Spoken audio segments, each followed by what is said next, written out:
最近啊，圈子里面有个比较火的话题，就是一个币圈的新人，他什么都不懂，刚进币圈，通过使用币安的跟单交易，90天的时间呢，资产直接涨了4000%。很多新手小白听到了这一个风声，也想着自己什么都不用管，就找一个合适的跟单员，把钱交给他们，让他们去帮我们盈利。那这里面到底有没有坑呢？还有一部分是已经正在跟单的这些朋友，他发现了一个对不上的数字。就是跟单员显示的是盈利状态，那为什么我实际的仓位是亏损的呢？大家都不用着急，我会一一为大家解析。那同时呢，也帮大家规避一下此类的风险，以及如何去挑选一个合适的跟单员。Hello， 大家好，这里是加密阿尔法。我在正式开始之前呢，先说明一下，如果你还没有注册币安交易所账户，可以使用我们下方的注册链接去进行一个注册。如果您正准备进军加密世界，还没有注册交易所，现在机会来了，只需要点击我们视频下方的注册链接，注册币安、OKX、BitGet 或者 GetL 等主流交易所，就可以轻松享受交易手续费的专属折扣优惠。新用户还有机会获得海量空投、新手福利和相对应的体验金，帮助我们轻松开启加密世界的第一步。千万不要错过，赶紧使用到下方的邀请注册链接，享受这些专属的福利吧。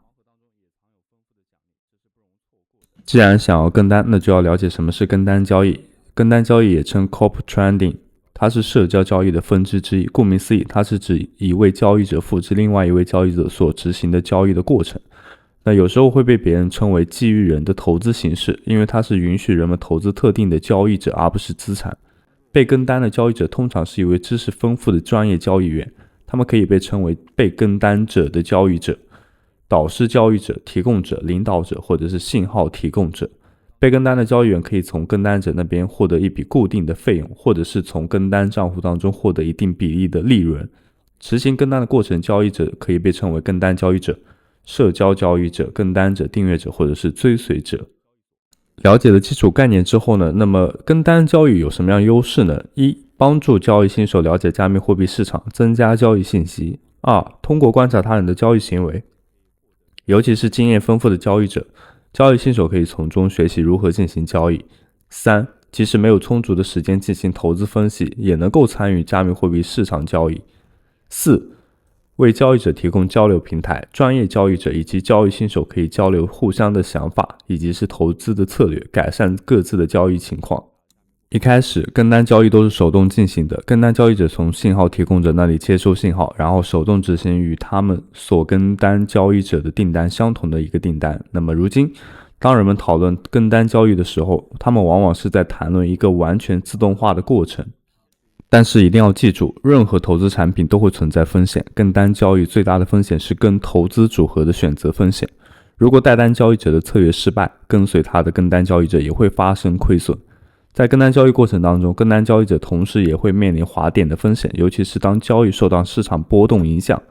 引致流动性不足。那么除此之外，如果交易市场急剧上涨或者下跌，跟单交易者也可能会遇到系统性的风险。请根据你个人的情况以及风险承受能力来决定你的投资金额。我们首先打开币安的官方主页，那么毋庸置疑的，我们需要先登录一下自己的币安账户。登录完成之后呢，在这里交易当中有个跟单交易，那这边的话点击一下。那么它分合约和现货这两种模式。这里我们简单来说一下合约和现货有什么样的区别啊？现货类似于股票，只能买涨不能买跌，它属于是没有杠杆的交易，那就是你有多少资金进去，不带任何的杠杆性质。你买涨行情，那跌了你就会亏钱，行情涨了你就会赚钱。合约的话类似于期货，可以买涨也可以买跌，而且带有一定的杠杆性质。有人不太懂杠杆，我举个例子，比如说你只有1000块钱，如果你非常看好一个产品，认为它会涨，那么想赚这个产品的增值空间，但资金的话只有1000块不太够。合约不同于现货的根本区别就在这里，你可以用非常小的资金来买卖高价值产品的涨跌，但你买卖这个产品本身它不属于你，你只是拥有了这个产品涨跌的归属权，性质上是和期货比较接近，但没有具体的延时性，是实时交易的，所以也是独立的一种交易模式。在我们来到这一个跟单界面之后，尤其是新手朋友啊，不要被这个琳琅满目的7天的盈亏所吸引，你一定要看到更加细节方面的东西，不要看了这么多钱就去无脑的跟它，因为有可能你会因此一贫如洗。首先我们可以根据这个盈亏或者是收益率，确实可以作为一个筛选的条件，但是一般来说，我们不会以7天作为一个例子，我们一般会以更长的时间线，30天或者是90天。因为7天的话，其实没有太多的参考意义。我们将时间延长至90天，选取第一个作为例子跟大家介绍一下。那么点开对应的列表之后呢，我们会来到这样一个页面当中。那这里是它的用户名以及是相对应的注解，这跟我们主要的讲的没有任何关系。注意看一下，这边的话全场最佳是因为它的带单元在排名当中排前3，它是一个非常高杠杆的，因为最近7天开仓杠杆在20倍以上，注意一下是20倍啊。那这边的话是交易的天数，明显只有47天啊，显然是一个高风险高收益的一个单。跟单人数400人，总跟单人数556，模拟跟单的话4459，历时关闭项目是2次。那么跟单人数现在已经是400人了，已经是满人了。如果你想要跟随次笔订单的话，必须等待400人当中的其中一个退出次笔跟单，你才可以进入到这一个400人当中。那么总跟单人数和模拟跟单我们不跟大家解释这么多了，因为很好理解。历史关闭项目，你要知道什么情况下会出现历史关闭项目。首先第一个，跟单策略或交易终止，很可能是此笔订单发生过以前，就是可能之前有发生过账户清算或者停止交易，或者是其他一些原因，系统会显示历史关闭项目会次数加1。另外一种情况是策略或交易者的账户变动，那么交易者可能停止提供跟单服务，或者是币安平台出于合规或者风险管理的考虑，可能会暂停或下架某些跟单的策略，那么这也会增加到相对应的历史关闭项目当中。另外值得注意的是在资产偏好当中，虽然 BTC 的占比比较高，但仍有一些小额的加密货币的资产，那很显然很可能是对风险的一种分散。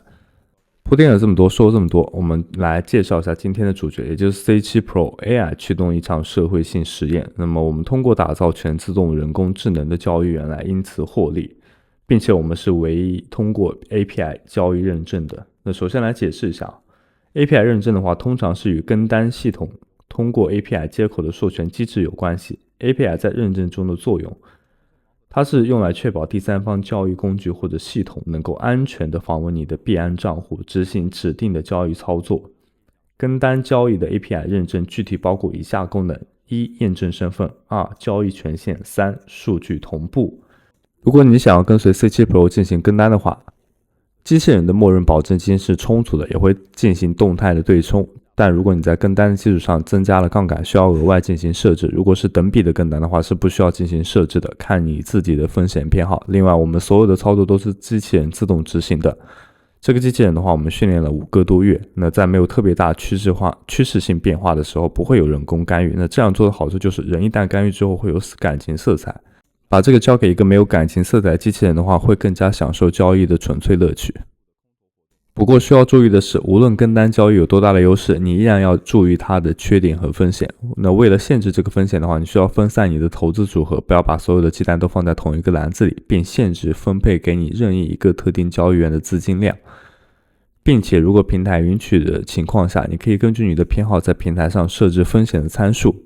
你可以优先考虑以下几点，再决定你是否要跟随其他交易员。1. 更少的控制权； 2. 有限的学习潜力； 3. 市场风险； 4. 流动性风险； 5. 系统风险； 6. 跟单交易可能会非常的昂贵。如果您尚未确定是否要进行合约跟单的话，也不要紧，这个时候的话，模拟跟单就显得尤为重要了。那为什么要进行此个模拟跟单呢？因为它可以使用到一个虚拟的资金，来通过短期或者是长期的一个时间线，来判断自己是否是获利，相对应的收益率和实现的盈亏都会体现在模拟跟单上。大家可以根据数据来进行说话，这样的话会大大的增加你对此跟单的一个项目积极性和信心。跟单交易可能是最简单的可参与交易的方法，因为它只涉及到复制其他经验更丰富的交易员的操作。它对于新手交易者的用处特别大，因为它使他在无需事先获取知识以及专业向交易者学习，就可以参与到市场当中。那有经验的交易者也可以从跟单交易当中获取收益，因为他们可以观察和学习那些具备更多知识和经验的同行，并且获得常规交易利润之余增加被动收入。但与其他策略一样，跟单交易也会有相对应的缺点和风险。归根结底，您是把自己的资金控制权交给了一个素未谋面的人，而且如果只观察他人交易，自己缺少真正的经验，这样也无法学到更多的东西。最后，如果你想要更加长远的参与交易，跟单交易仅仅只是一个开始。当你获得一些市场知识并赚取了第一笔起始资金之后呢，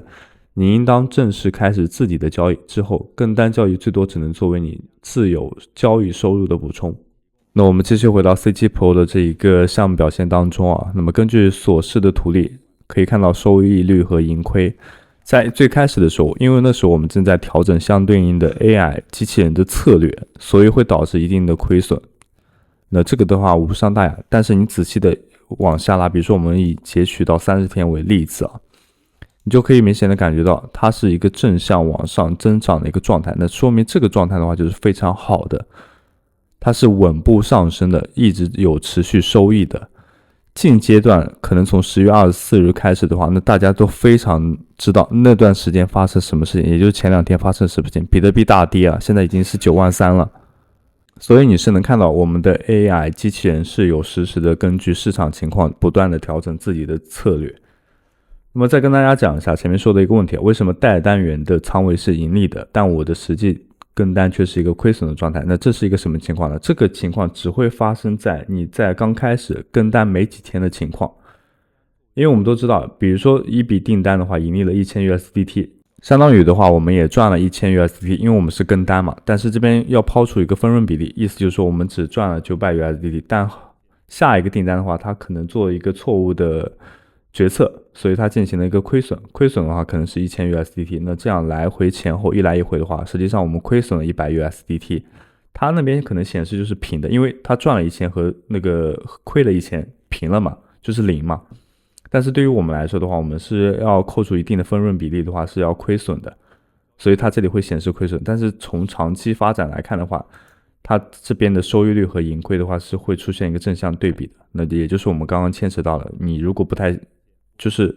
比较小白的话，或者不太能确定的话，可以进行一下模拟跟单，你尝试的1个月或者是15天这样的一个周期，然后去看一下具体的一个收益率和盈亏表。